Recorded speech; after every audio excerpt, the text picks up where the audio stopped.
evening, everybody. And let me underscore, it's been a good evening for everybody, not just the Democratic Party. But what a night for the Democratic Party. A party that is in its ascendancy. A party that's on its toes, no longer on its heels. From coast to coast, sea to shining sea. But it was not just a victory tonight for the Democratic Party, it was a victory for the United States of America, for the people of this country, the principles that our founding fathers lived and died for. And so we're proud. We're proud here in California to be part of this narrative this evening. We're proud of the work that the people of the state of California did tonight to send a powerful message to an historic president. Donald Trump is an historic president. He is the most historically unpopular president in modern history. In every critical category, Donald Trump is underwater. He promised to make us healthier. He promised to make us wealthier. We're sicker and poorer. And he fundamentally understands that. Why else would he call Greg Abbott saying he's entitled to 5 seats? Why else is he trying to rig the midterm elections before one single vote is even cast? He understands his position at this moment in the United States of America. One thing he never counted on, though, was the state of California. Instead of agonizing over the state of our nation, we organized in an unprecedented way in a 90-day sprint. People from all over the United States of America contributed their voices and their support for this initiative. We stood tall and we stood firm in response to Donald Trump's recklessness.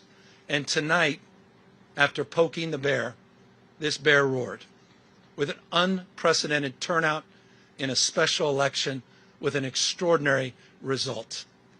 None of us, however, are naive. This is a pattern. This is a practice. Donald Trump's efforts to rig the midterm election continue to this day. And I'll reinforce that in just a moment. You're seeing him take action all across this country, not just in Texas. You saw what they were successfully able to do in Missouri, what they did in North Carolina, what they're trying to do in Indiana, and inevitably in Florida. They are not screwing around. In June of this year, we saw 4,000 National Guard federalized in the state of California. We saw 700 active duty Marines not sent overseas, but sent to the second largest city in the United States of America to militarize our streets. We said in June this was a preview of things to come. What more evidence do you need than what happened in Washington, D.C., what's happening up in Portland, cities like Chicago?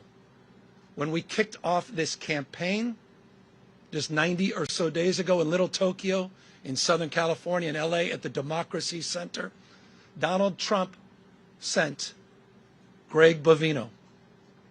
He sent his private police force that increasingly appears to have taken an oath of office to Donald Trump, not to the Constitution of the United States. He sent them to our kickoff rally to chill free expression, to chill free speech, to intimidate people from participating.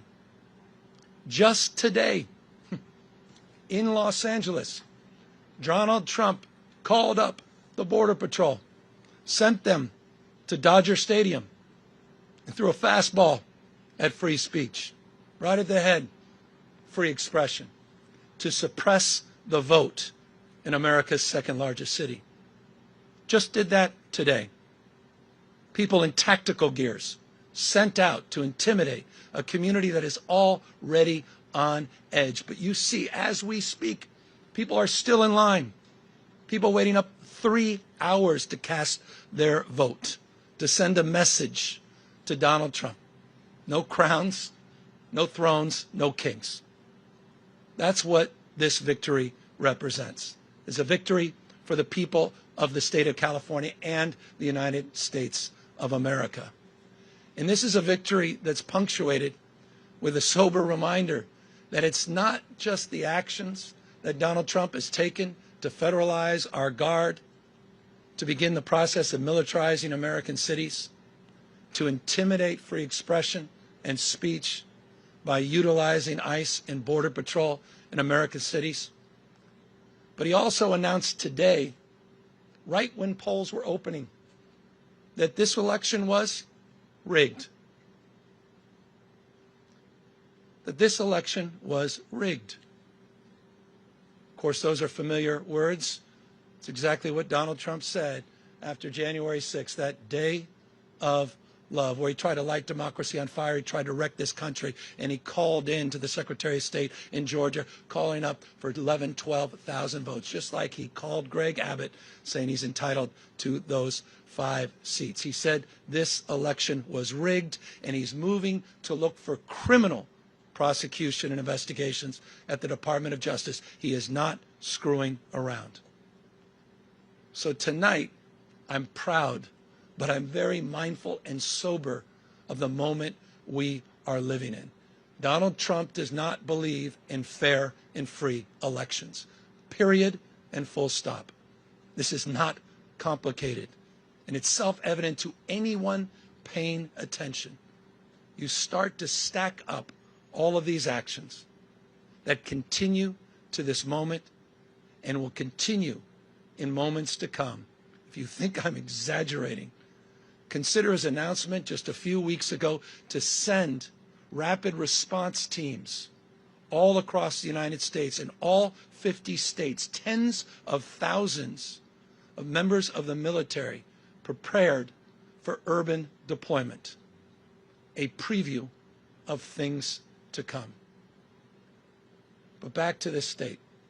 Our state of mind was resolute. Our state of mind was resolved to stand firm and to stand tall, to not be intimidated, to not be humiliated, to not fall prey to cynicism, to not fall prey to fear and the anxiety of someone that believes in only one thing, shock and awe, to intimidate and exhaust us. But we're seeing all across this country, 7 million people strong, standing up, not just for themselves, but for each other and for these enduring and historic principles of our founding fathers. And I'll end on that. Next year is the 250th anniversary of the best of Roman Republic, the best of Greek democracy. This fundamental notion of a system of checks and balances, of popular sovereignty, the rule of law. Mr. President, the rule of law, not the rule of dawn. And I hope it's dawning on people, the sobriety of this moment, what's at stake. Tonight, as I said, is an extraordinary moment for our party, but again, it's an extraordinary moment affirming those principles. Our founding fathers did not live and die to see the kind of vandalism to this republic and our democracy that Donald Trump is trying to perpetuate. And so my call tonight, in the spirit of Whitman, who talked about the powerful play, goes on. We all must contribute a verse. And so we need the state of Virginia. We need the state of Maryland. We need our friends in New York, in Illinois, in Colorado. We need to see other states with their remarkable leaders that have been doing remarkable things meet this moment head on as well, to recognize what we're up against in 2026. And let me make this crystal clear. We can de facto end Donald Trump's presidency as we know it the minute Speaker Jeffries gets sworn in as Speaker of the House of Representatives. It is all on the line, a bright line in 2026. And so I want to thank everybody that stood up, not just for our democracy, but stood up for those that have feel bullied and intimidated, stood up for this notion of co-equal branches of government and a system of checks and balances. And I want to thank my wife reminds me every single day that this is about those that feel alone, those that feel isolated, those that feel an anxiety and a stress that they never could have imagined in their lives. This was about saying to them, we have your back, we see you, you matter, we care. And I'll just say this, I'm confident as we move forward into 2026 in this country, the best is yet to come. Thank you very much.